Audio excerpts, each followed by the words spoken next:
And so blessed to be with you, Kevin Miller in the morning at KIDO Talk Radio. Waking up on the right side, and the Kevin Miller cash code word of the day, winning Kevin Miller's money, is break. That's right, break. B-R-E-A-K-E. Break. Break, break, break. One more time, B-R-E-A-K, break. Remember, listen at 6 o'clock, 8 o'clock, and 3 o'clock. In other words, 6:05, 8:05, and 3:05 during the Sean Hannity Show for your chance to win up to $5,000. Details at KIDOTalkRadio.com. Joining us now to talk a little bit about marijuana, the real skinny on it, is Dr. Antoine Kenemaringa. Dr. Kenemaringa, thank you for joining us. Yes, good to be with you, sir. All right, let's talk about it. What about the weed? What's going on with it? the good old weed. Yeah, this is a subject I think that is worth discussing because it's an issue. You know, it's not only a political issue or an ideological issue. I think we need to see this as a health issue as well. So that's why, as a physician, you know, as a doctor, I like to portray myself as not as an anti-cannabis activist or any ideological. I don't have any ideological affiliation. I really wrote this book, you know, the 21 Unspoken Truths about Marijuana, to help people understand what cannabis is. Well, let's get to it, because we have a lot of people here in Idaho that disagree with me and they want to legalize it, and we're fighting the legalization of hemp. And Doctor, you tell us whether legalization is good and the weed is something we should all be smoking. Yeah. Actually, cannabis is, as many people say, it's a natural plant. You know, some people will go to say that it's completely harmless and it can be used by anybody, but this is not true. Cannabis is not harmless. If someone in the audience really thinks that cannabis is completely harmless, this is not what the scientific research shows. It shows that cannabis can lead to addiction, for example. Some people, about 10% of cannabis users will slide into addiction. And when we talk about teenagers, this risk is going to double. It increases to about 17%. So one teenager out of 6 who uses cannabis is going to slide into addiction.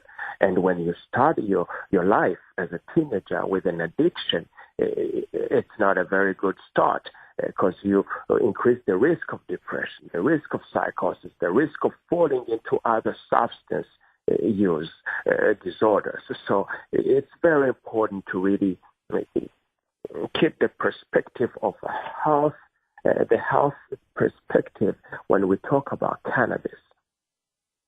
Well, Dr. Kenemaringa, let's talk a little bit about it. Now, why did you write this book, The 21 Unspoken Truths About Marijuana, and how do we counter the pro-pot message that seems to be resonating across the country, sir? Yes. Look, when I wrote this book, I was thinking about that mother, you know, somewhere in Idaho, or Boston, or Lawrence, or Chicago, who is wondering whether cannabis would be harmless for her son. I was thinking about this 19-year-old college student who might be very excited about cannabis being legalized without knowing its potential risks and potential threats to her beautiful developing brain. You know, this 13, 14, 15-year-old girl or boy who is fed all kinds of myths by internet that cannabis is harmless. I think what we need to do, especially when we discuss with our young people, is to try to educate ourselves first, to know what is cannabis. And one of the ways to do that is to grab an easy, educational, non-judgmental book like The 21 Unspoken Truths and start learning about the substance. And so when you talk about the cannabis or marijuana, you know what you're talking about. For example, a lot of people will say, "Oh, cannabis is good. It treats all kind of disease." I'm not against medicinal cannabis. I'm not against improving the research to see if we can use medicinal cannabis or medical marijuana to treat some conditions. But it's hypocritical to use arguments about medical marijuana to promote recreational marijuana use, because it's completely two different stuff. But people are going to confuse both of them, and this is not a good way to do this. So we need to educate ourselves about the issue, about the substance itself, to know that, for example, the teenagers, when you use cannabis, when your brain is still going under development, this can be a very damaging thing, because your brain develops up until the age of 25. Sure. And when you use cannabis before that age, it's going to interfere with the development of certain parts of your brain, especially the critical part of your brain called prefrontal cortex. Okay, we'll get to that in a minute, Doctor. KIDO Talk Radio. By the way, if you have a question, maybe you disagree with us, 580-5436, 580-KIDO. Doctor, when we take a look at states that first say, well, we're just going to do medical marijuana because we have compassion, usually 9 times out of 10, 10 times out of 10, when a state passes medical marijuana, the recreational isn't far behind. Your thoughts on why this happens?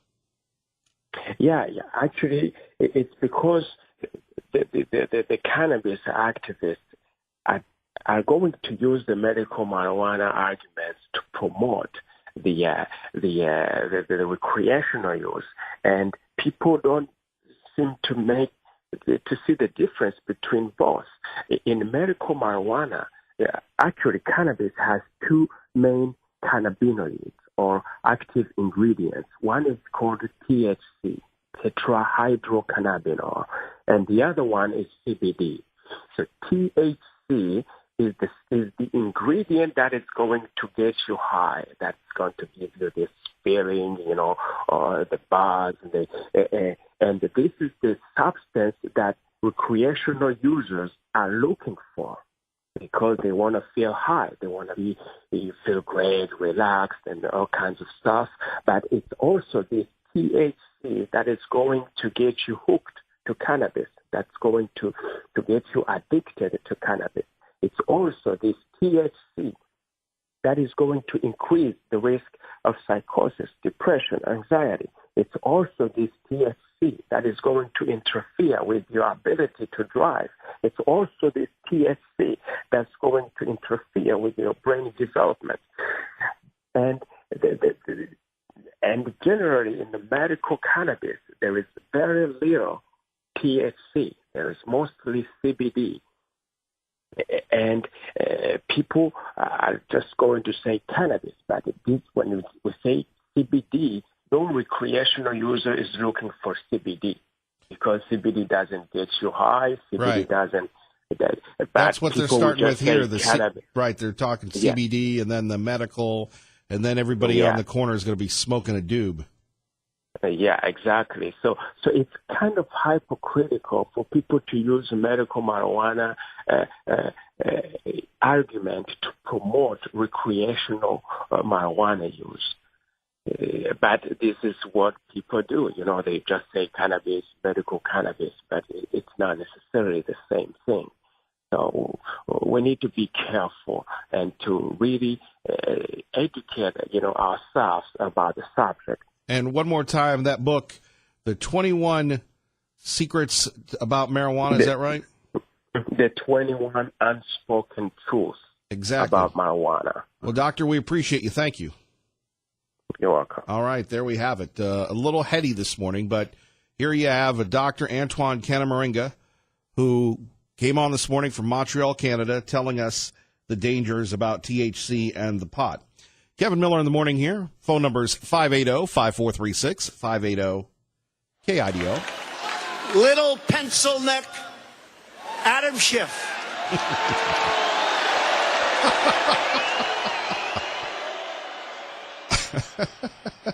You know, you wake up and he just makes you laugh, because how many times have we thought to ourselves, I just want a president that talks like me?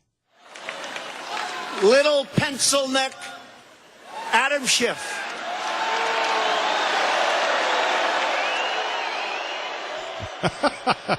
Oh, boy. As we first disclosed to you during the week, the House Republicans said, Schiff, you have to go. Schiff is mad. Schiff is angry. Schiff is making much more crazy comments.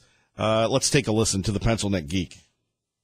You might think it's okay that By the way, doesn't he sound like someone who lost an argument?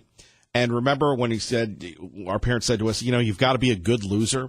Does this sound like a good loser? campaign chairman offered polling data, campaign polling data to someone linked to Russian intelligence. I don't think that's okay. I think it's immoral. I think it's unethical. I think it's unpatriotic. And yes, I think it's corrupt and evidence of collusion.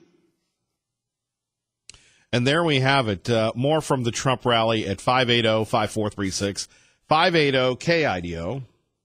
The single greatest political hoax in the history of our country. And guess what? We won. It's a beautiful thing. It's a beautiful thing. And, of course, it's funny, the media says, well, the polls think the president still had something to do with Russia. The polls this. Of course, when the 95% of the coverage is negative, it's the self-fulfilling prophecy. 580-5436, 580-KIDO. We'll talk more about draining the swamp. We'll talk more about driving them crazy. We'll talk more about Adam Schiff and Make America Great Country. And if you want to sound off on Dr. Ken Moringa, you can as well at 580-5436, 580-KIDO. Little pencil neck Adam Schiff. Oh, boy. And coming up next, the Boise Mayor's Be Kind boondoggle busted on the airwaves. We'll tell you about it next. Kevin Miller, KIDO Talk Radio. How about in Chicago? He said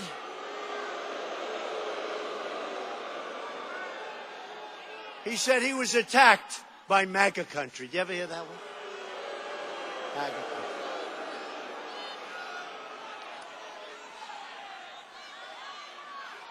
Maybe the only time I've ever agreed with the mayor of Chicago. Maybe. That's a terrible situation. That's an embarrassment not only to Chicago, that is an embarrassment to our country. The president last night in Grand Rapids, Michigan. By the way, Grand Rapids was the final stop of the Trump victory tour in 2016. Good morning, Kevin Miller, KIDO Talk Radio, 107.5 FM, 580 AM. So let's get to our first major topic of the day, and this was brought to us, thank you to Dave Frazier of the Boise Guardian, who broke this story concerning the Be Kind campaign. Now, if you're not familiar with it, the Be Kind campaign was talked about on all the TV stations, and we, sarcastically made fun of it because I thought it was kind of crazy that we would have somebody saying, be kind, everybody. In our research, which was the extent of looking at something and giving our take on it, we thought this is just Mayor Beater putting something together to promote positives and to promote his reelection campaign. Now, we didn't know that it was going to cost the citizens of Boise over $80,000 a year. And this is nothing new with Mayor Beater when it comes to spending money. How many of us remember, what was it, $85,000 that the city spent to hire a local PR agency to tell people how to use their trash cans so many years ago? And then there was the case involving the trolley to nowhere. I don't know how much money was spent on that. Maybe it was private-public partnership. Maybe it was taxpayer dollars. I don't know. So the city of Boise was put in a unique position, thanks to the Boise Guardian and Dave Frazier, and now Channel 7, of defending spending public taxpayer-funded dollars to tell everybody to be kind. Maybe they should try that in San Francisco, Los Angeles, or Compton or Seattle? I mean, if you went up to Antifa and said, be kind, what would their reaction be? This caused us to do a Miller Minute on it last week, where we said Mayor Beater should focus in on Democrats because they sure sound angry. How about Ocasio-Cortez? Maybe she should be kind. How about Representative Omar? Now, there's someone that needs the message of be kind. Nancy Pelosi. Certainly Adam Schiff, he needs to be kind, right? So before we get to this story, let's get you traffic and weather together at KIDO Talk Radio as we wake up on the right side with Kevin Miller in the morning, KIDO Talk Radio. And here we have the city of Boise spending big money to tell people to be kind. You know, they should do what we do at the broadcast center. We have our great friend Tom. He's a graphic designer. He puts together something. We hit it on the razzle-dazzle, copier, and we're ready to go. Instead of paying, $6,600 a month for this? Here are the details from Channel 7 on KIDO Talk Radio. The Boise Kind initiative is in its early phases. Mayor Dave Beater launched it at Tree Fort. Now, the whole point behind it is to highlight what makes Boise great by being kind. Now, actually, Mayor Beater didn't launch this at Tree Fort. We talked about this last week. He launched it in November and then December because as I was doing my research, in other words, Googling it, I noticed that there were other stories. Hey, the Boise mayor says to be kind. Look, whether you've lived in Idaho forever or you just got here, this is a news story. Now, I'm not smacking the news people. Gosh knows it is tough to find news in this town. And thank goodness we don't have to talk about the shootings, the killings, the robberies, and everything else. This is why people move to the Treasure Valley. But where, and again, Dave Frazier's the guy that made this thing happen. Where he found out how much money was being spent, he sent it to us. And we were talking about it even before we had the details. We just thought it was a dumb idea because we're adults. We don't need somebody acting as our father to tell us to be kind. Anyway, maybe that's not what you think, but let's continue on with the news story. He wanted to put this program together in order as a way to help define that, as a way to help sustain that, and as a way to help advance it even more. So let's break down the cost of this whole campaign now. The city is paying Spark Solutions, which is an outside PR firm, up to $80,000 for a one-year contract on the Boise Kind initiative. As of 2017, the city has a little more than 226,000 residents, meaning the taxpayers are paying around 35 cents a year for the program. Now, the contract started in December, so every month it'll cost the city up to $6,600. Mike Journey with the city says the cost to run this campaign is well worth it. We want to make sure. Well, of course, what is Mike Journey going to say? He's paid by the city. And have you ever noticed, and by the way, the city of Boise does not run the Treasure Valley. As I've noticed, more people are referring to our area as the Treasure Valley. We're a Treasure Valley show. We're based in Boise, but you talk to people in Boise and you go, the quality of life is good. It could be better like it is in other parts of the area. Not to beat up on people in Boise, but you're overtaxed. You're underrepresented. You have an uber majority Democratic progressive city council and a Democratic progressive mayor, and he was rightfully elected. Can't take that away from him. But you ever notice when there's a point of contention, when there's a point of controversy, Mayor Beater adroitly, which means smartly, is never to be around. Mike Journey will handle that one. Mike, tell us why spending $80,000 a year is a good thing. Well, we got a lot of mean people here. I know what we should do. Let's get a posse together. Can we still say posse? Now, again, my sarcasm and humor takes a little while to get used to, but think about this. We could ask people to volunteer, and instead of calling it Be Kind, we could say anti-mean, right? And we could do it for free, and not just in Boise, but throughout the Treasure Valley. There's a group, I Heart Treasure Valley. I don't believe that they take money, taxpayer money, to do this. Anyway, I just noticed that, and remember, the city of Boise isn't as big as the entire Treasure Valley. And people that are Boise-centric to a degree, they're making a mistake because there are wonderful things throughout the area. Let's continue. Sure that there's something of substance behind Boise Kind that at the end of the day, the residents of Boise are going to say that is worth it. And at least one Boise resident thinks it is. I'd love to see the promotion of this in the city. Definitely doesn't leave a sour taste in my mouth when I see the city spending money on being kind to its citizens. That's Andrew Black. Born and raised Boise, Idaho native. Go. Oh, there we have it. Well, he's more qualified than everybody else. Seems like a nice young man. Maybe he'd like to pay your portion of it. The bottom line is you don't need a campaign to tell people to be kind. Certainly not here in the Treasure Valley. Certainly not in the city of Boise. But shrewdly, what's it doing? It's, well, raising the positives of a mayor who's running for re-election. More on this. And look, I love to talk, but I love to listen even more. 580-5436, 580-KIDO. Kevin Miller on KIDO Talk Radio. That's 107.5 FM, 580 AM. Good morning, Doug. Good morning, Kevin. Goody gumdrops. The price of gas is going up. You'd think we'd figure out how to have fuel at a consistent price, considering we're the world's largest energy producer. Oh, just in time for vacations in McCall or Donley or wherever. Is there any good news? Well, let's go across the pond. Our great friend Simon Onan joining us. Fox News Radio exclusively on KIDO Talk Radio, 107.5 FM. 580 AM. And Simon, is there any good news in the world today? Morning, Kevin. Well, you put me on the spot there, but yes, there's always good news, and we always try and dig a bit of it out. Well, I'm wondering if it's good news about Brexit. Well, that depends who you ask. It is certainly muddy news on Brexit. You know, this was supposed to be the day when Britain left the EU. It was set down 2 years ago, a full 2 years ago after the referendum here, when voters opted to leave the EU. This was to be the date when it was going to happen, March 29th, 2019. You have to give a 2-year notice period, and that's what Britain did this day in 2017. And here we are, and the one thing we can say for sure is that it's not going to happen today. So you talk about good news. To give you an idea of the divisions in this country about Brexit, there will be many millions of people who are very pleased it's not happening today, and there'll be many millions who are absolutely furious.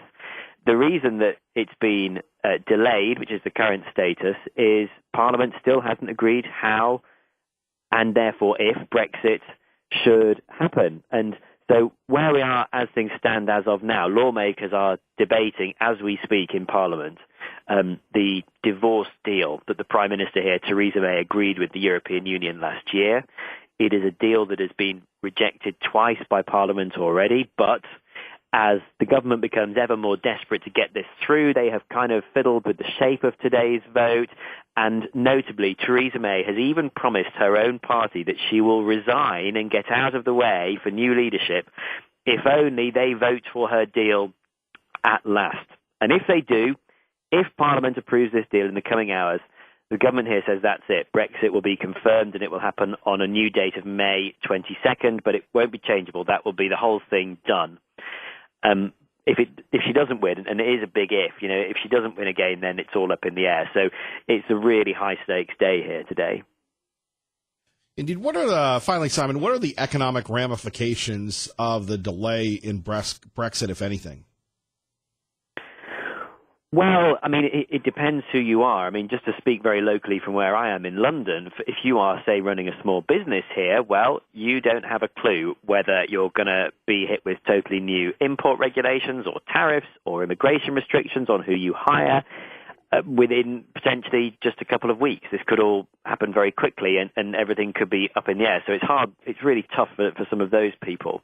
On a more global scale, to be honest, if you look at the markets, they're not really rattled by this, because one thing we've seen recently is that one of the prospects was that Britain would leave the EU without, as it's known, without a deal, without a divorce transition agreement in place. And that could potentially be quite bumpy. And it seemed for a while that both sides, the UK and the EU, were sort of facing off, squaring off, and kind of staring each other out, saying, well, we're ready for a no deal, and we're ready for a no deal. And that, I think, got people a bit jittery, because it could be a bit of a rupture if that was to happen. Since then, both sides have given very strong noises that they'll do almost anything to avoid that happening. So actually, I think on a markets level, they're fairly calm about this. What is what the most likely outcome, I suspect, is if Theresa May loses, is then you could be looking at Brexit being delayed possibly for as long as a year.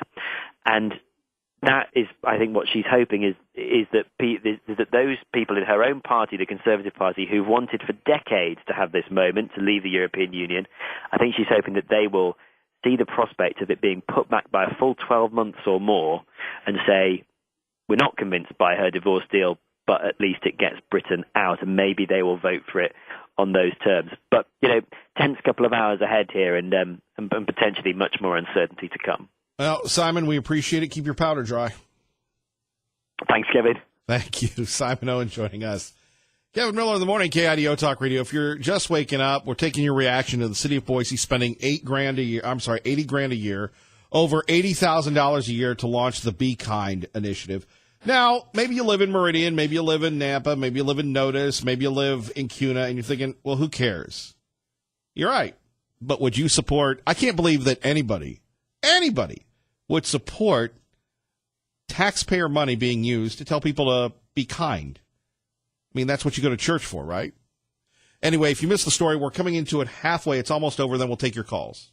Go Broncos. While he likes the idea of being Boise kind, I don't think that you need to spend any money for me to be any nicer. he thinks it's ingrained in the locals already. It's a moral and ethical thing that I feel like us as Boiseans and locals have here. But it is an idea that at least one visitor likes and thinks the money is well worth it. Sounds like an investment in our future, and how to teach the kids how to be kind is worth more than anything in gold. And that money will be spent to have the outside firm run the steering committee meetings. They're running those meetings. They're making sure that the ideas that are generated are coming back to the committee and that they're being furthered and worked on as we go forward. Look, I can't keep a straight face.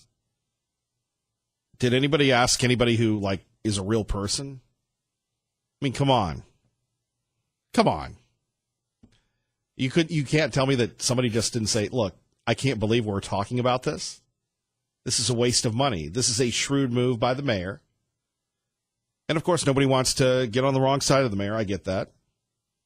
But as long as we're here, we'll tell you the truth. And the truth is, you don't need 80 grand. And this is like a bad Saturday Night Live skit.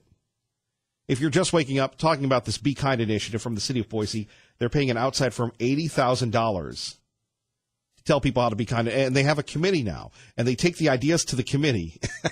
And the committee goes, well, then we're going to have some action steps. Let's go to your phone calls. Hank joins us now from Boise. Kevin Miller, KIDO Talk Radio. Good morning, Hank. Good morning. Well, it's all a part of building the Democrat machine in Boise. He's been in office since 2003. In other words, 16 years. No other mayor. Dick Eardley comes the closest of 12 years between 1974 and 85 as 86 as mayor. But this is all about cementing the Democrat hold on Boise and basically building the base for eventual takeover of Idaho by the Democratic Party. Who would be their standard bearer to do that? Who would be their choice to take out the Republicans? And one could argue that the Republicans that are elected are Republican light, but who are they grooming to make the run? Right now, I think it's too early. It's too early to tell. I can tell you that the purpose of having Dr. Robert Kuster as the political consultant, because basically he is the organizer and political consultant for Beater, and basically we're using taxpayer money, victory student money, for him as political consultant, Boise State, but in reality, Beaters. They're using the Office of Economic Development to screen out potential companies and stuff that may be conservative-oriented. And then, of course, the office is on the campus of Boise State, and you only get appointments by it's only open to appointment. And basically, Kuster acts as a screener for Beater in terms of bringing in high-tech companies that tend to have a California or liberal, let's say, bias to them, or liberal background to it. This is all a part of cementing the growth. I wish we could send. I'm not going to be kind. I wish we could send Dr. Kuster back to the Chicago sewers where he belongs. But unfortunately, we're stuck. And of course, he's sitting on also editorial page of the Statesman. This is all cozy, incestuous relationships for building the Democrat Party in Idaho, and of course, basically, by them breaking into District 15, which they have in their last election, it's going to eventually spill the total dominance of the Democrat Party in Ada County as a whole, and Beaters. We should have basically a law passed in the legislature to basically state in all cities of over 20,000 people the political. I think that we could get this fiction about the mayor's office being nonpartisan. This is a very partisan mayor. This is a very partisan. I think that we should have truth in advertising to the voters that this is a Democrat machine operation. That the party affiliation we should be voting for party affiliation for a mayor person like Peter, and let's have honesty and full disclosure of what this administration is all about. This is a Chicago-style machine operation that we've got going in Boise. Hank, great call. I'm just trying to go back to this be kind thing and the idea you're spending money to do this. And remember, what was it, the $80,000 they spent on people how to use a trash can years ago? Yeah, you had the right idea when you started your opening monologue for what this is all about. It's basically it's a disguised way of using taxpayer money to basically prop up Peter's reelection. This is what this is all about. It's all about creating the atmosphere. The atmosphere. The last thing Beater wants to do, Beater wants to play the nonpartisan role, and in a sense, this is what we. Well, whoever's advising him, Hank, let's delve into it. He never, ever, ever talks to anybody or embraces controversy. The guy shrewdly is the king of ribbon cutting. That's all that he does. Yeah, but behind the scenes is what I'm talking about. Sure, but I'm just talking his public persona is he's positive, he's a ribbon cutter. And remember, a couple weeks ago we were making fun of this story before Fraser and The Guardian broke this because I just thought it was ridiculous. That was before we knew that money was being spent on it. Oh yeah, but it's a way of basically promoting. I mean, the people, the city government is being used to basically hire people who are Democrat and liberal persuasion in position. Boise State's using its positions in terms of, you look at Merle Appledeen, who's the House Minority Leader. All of these people, it's a joint effort by Boise State University and the Beater administration to basically eventually turn the politics of this state around. And that's what this is all about. You look at Paulette Jordan. Hank, thank you for the call. And a disorganized campaign and got, almost 40% of the vote. By the way, whatever happened to Paulette Jordan, the Democratic nominee for governor? Ron Paul Jim joins us now. Kevin Miller, KIDO Talk Radio. Good morning, Ron Paul Jim. Morning, Kevin. I was just listening to that stat of 80,000 divided by the residents of Boise of 225. And then the following line was, that's 35 cents per taxpayer. Last time I checked, not everybody pays taxes here in the city. And, that's to assume every child is a taxpayer. So I like how they inflate the number of residents into taxpayers to get that low 35 cents per taxpayer number. They didn't want to say per person, obviously. So, and then you look at, who pays taxes in the city. Well, they are property owners, aren't they? So that even reduces that number further. So I think it's disingenuous. They're trying to spin this as something like when they bought the Foothills, where it was just a little tiny amount, and then suddenly that amount never went away. They didn't want to get rid of that spending measure. And remember that? They didn't sunset it, did they? No, they never do. Yeah, unfortunately. So every time they agree to spend money on a project that's supposed to be, until it's paid for, it never seems to be ending. So, once again, this is another liberal spin. It's kind of like putting the convention center, making the taxpayers on the hook for if the loan defaults. So, they said, oh, taxpayers won't pay for it, but then, yeah, we're guaranteeing that it will get paid. So if that doesn't tell you how honest this city council and what they're doing with our money is, they're always trying to spin it in a way that looks good for them. And I agree with Hank. All of this is, to build up I'm interested in hearing more about this screening of businesses, because I've heard from other city leaders that they're only promoting green industry. And that's code word for liberal, in my opinion. Agreed. Thank you, sir. Thank you. Thank you for listening to KIDO Talk Radio. Let's go to Gary in Nampa with Kevin Miller, KIDO Talk Radio. Hello, Gary. Hello. Yeah, cities usually do something about branding and, promotion and stuff, but isn't that usually done through Chamber of Commerce and the Tourism Bureau? Yep. I mean, why isn't this going that way in public service announcements? Why is it a standalone budget item? Well, it certainly is getting a lot of attention. The only rationale that I can think of is that people thought that Dave Frazier and The Guardian wouldn't break the story, that Channel 7 wouldn't pick this up. And it would just go under the radar. It's just a nice way to spend your time. But now we have this kindness committee, over $6,600 a month being spent on this. And look, in Idaho, you don't need to tell people to be kind. It's condescending. It's insulting.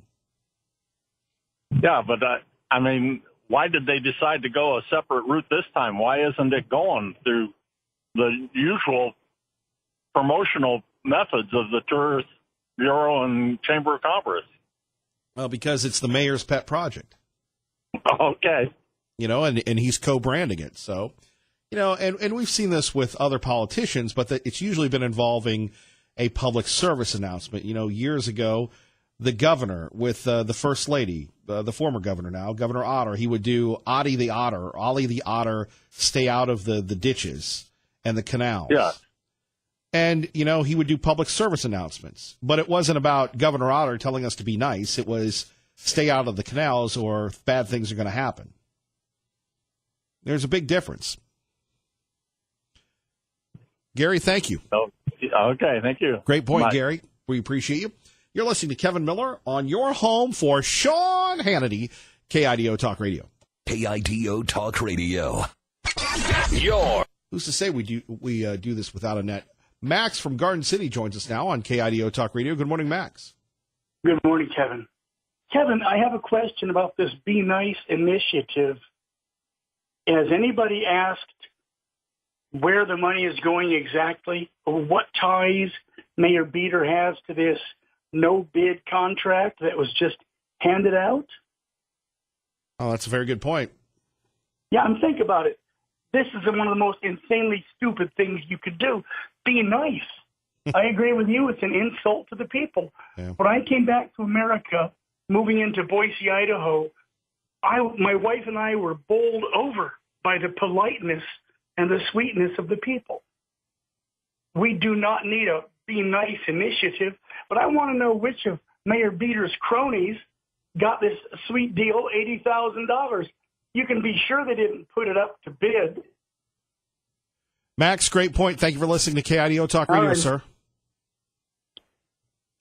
Fox News Now. Good morning.